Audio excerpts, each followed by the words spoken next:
সুমন শেখ, আমি একজন শারীরিক প্রতিবন্ধী ব্যক্তি। তো কোরবানি দিতে পারি নাই, আমার সামর্থ্য নেই। তো সেজন্য আমি মানে আব্দুল সাত্তার ফাউন্ডেশন সিরাজগঞ্জে যে চেয়ারম্যান, ওনার উদ্যোগে আমি যে এই ধরনের একটা কার্ড পেয়েছি, যে মাংস নিতে এসেছি। ধন্যবাদ জনাব আব্দুল সাত্তার সাহেবকে।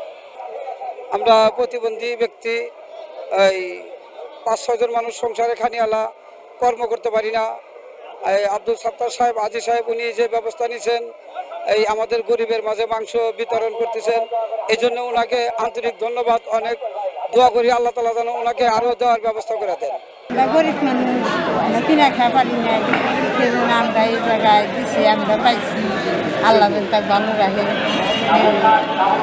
ভালো থাকে। দিতে পারি না, আল্লাহ তো একদিবার নিজের যে সামর্থ্য আছে হে দিছে, আমরা খুশি খুশি সন্তুষ্ট। আল্লাহ যেন আরও যেন দিবার দেয়, আরও যেন হেদ দিবার। মা ও মাটি মানুষের নেতা ছিলেন শহীদ রাষ্ট্রপতি জিয়াউর রহমান। উনি অত্যন্ত ভালো মানুষ ছিলেন।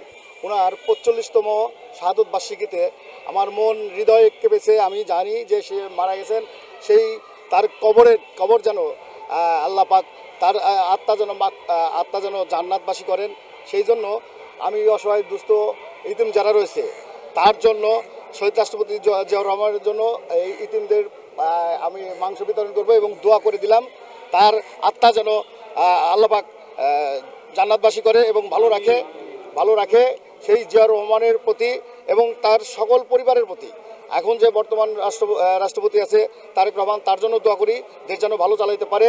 আমার মনে হয়েছে যে এই জেলার অসহায় দুস্থ ইতিম যারা রয়েছে তাদের মাঝে আমি সহযোগিতা করে যাচ্ছি। আমি এটুকু সহযোগিতা রাষ্ট্রপতি জিয়াউর রহমানের উসিলায় আমি তার জন্য দোয়া করলাম এবং ইতিম দুস্থ মানুষ যারা আছে সবাই তার জন্য দোয়া করবে।